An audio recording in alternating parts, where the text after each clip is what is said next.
encontrei um garoto, que hoje já não é mais garoto, mas que a gente conheceu lá em Cabo Verde, na primeira vez que eu fui, em 1995. E ele era um garotinho que dançou no palco com a gente. E eu lembro que minha mãe estava comigo naquela turnê e gostou muito dele, queria até convidar ele ao Brasil, chegou a falar com os pais dele e tal, teve uma história com a gente, ele na época. Assim que eu cheguei aqui na Madeira, na primeira noite, ele falou, lembra de mim? E lembrou da história. E hoje ele trabalha com animação, vive aqui na Madeira e trabalha também como dançarino. Então vamos dançar de novo, Gilson!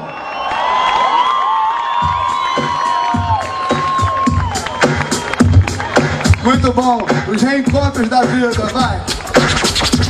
Há muito tempo tá rolando essa festa maneira da música popular brasileira. Ninguém me convidou, mas eu queria entrar.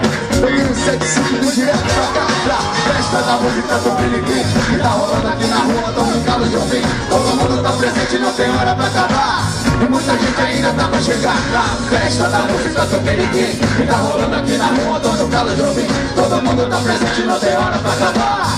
E muita gente ainda tá pra chegar. A portaria, o segurança pediu um crachá.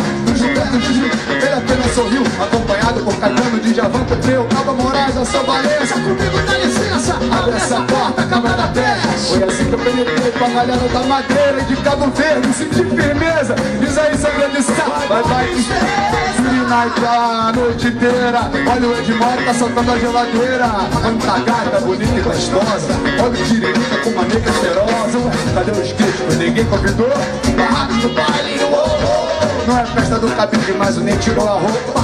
Olha o moço que eu pousou na minha sopa. Cidade Negra apresentou um reggae nota 100. Tá rolando um skunk também. E o Tim Maia até agora nem pintou. Mas a banda chegou para animar o bailinho da Madeira. Então vamos animar. Festa da música do Piriguim, que tá rolando aqui na rua, tô no Galo de Ouvir. Todo mundo tá presente, não tem hora pra acabar. E muita gente ainda tá pra chegar.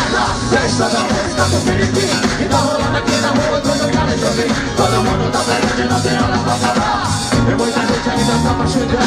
Chope na tulipa, vinho na taça, camisinha na boquinha da garrafa. Salve-se quem puder. João Gordo vomitou no meu pé. Fui limpar e dedicar com os Raimundos, que me contaram que entraram pelos fundos. Eu contei pelo banheiro e fiz papel de mané. Os sacanas me mandaram pro banheiro de mulher. As meninas estavam lá e foi só eu entrar. Cacaça-Elias e Posse e a Gal começaram a gritar. Quanta saúde! Fernanda Abreu, Daniela Mercury, Marisa Monte, da UD. Calma, eu não vi nada. Aonde eu queria me dar porrada, mas